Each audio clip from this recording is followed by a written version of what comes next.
So, what is concussion? Basically, concussion occurs when we have a head knock or we have rapid deceleration, such as in a car accident. Basically, what happens is brain gets hit or it moves back and forwards really quickly. We actually have the brain moving inside our skull and hitting on the edges of the skull. This creates a lot of inflammation and damage inside the brain, and so we actually classify concussion as a traumatic brain injury. So, what are the symptoms of concussion? One of the main sports that we can see concussion in is rugby, whether that's union or league.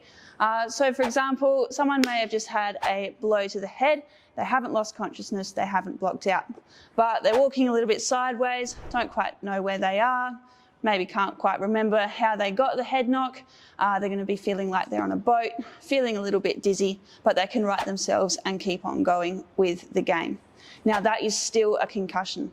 Lots of the symptoms that we see aren't necessarily as severe as we think they are, so that can lead to our dizziness. It can be our nausea, it can be our blurred vision, feeling like we're in a boat, and it can also be a lot of emotional symptoms as well, such as our irritability, sadness, just more emotional full stop.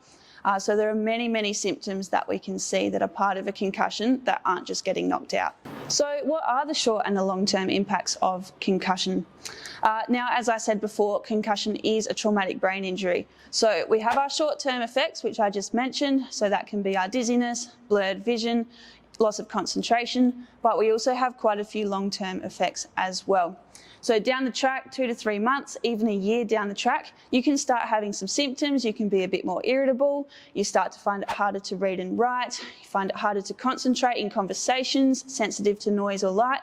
You might put that down just to being a bit frustrated that day, or you haven't drunk enough water, but that can actually be an impact of the concussion that you had. And lastly, how do we manage concussions? So you've been concussed. Number one most important thing you need to do is go to see your physio or your doctor. They need to be part of the entire return to play process so that you can have that regular communication and so that they can clear you through every stage. So stage number one, absolute rest. That means rest from all mental activity and all physical activity so that we can let those symptoms settle down.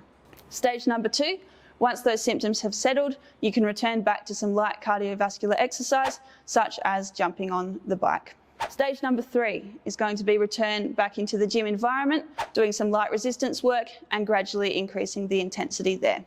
Stage number four, you're going to be returning lightly to training. So that means no contact, just getting out, being with the team, starting some drills. So it's really important that throughout these stages, you're monitoring your symptoms and making sure that they don't get worse. You need to be reporting these symptoms as well. We've had instances that people have lied about their headaches, lied about their nausea. They've gone back to play way too early, got another head knock, and ended up not being able to play for over 9 months. So to avoid that from happening, we need that clear communication from the start with your doctor, with your physio, to make sure that we can return to those stages as well as we possibly can.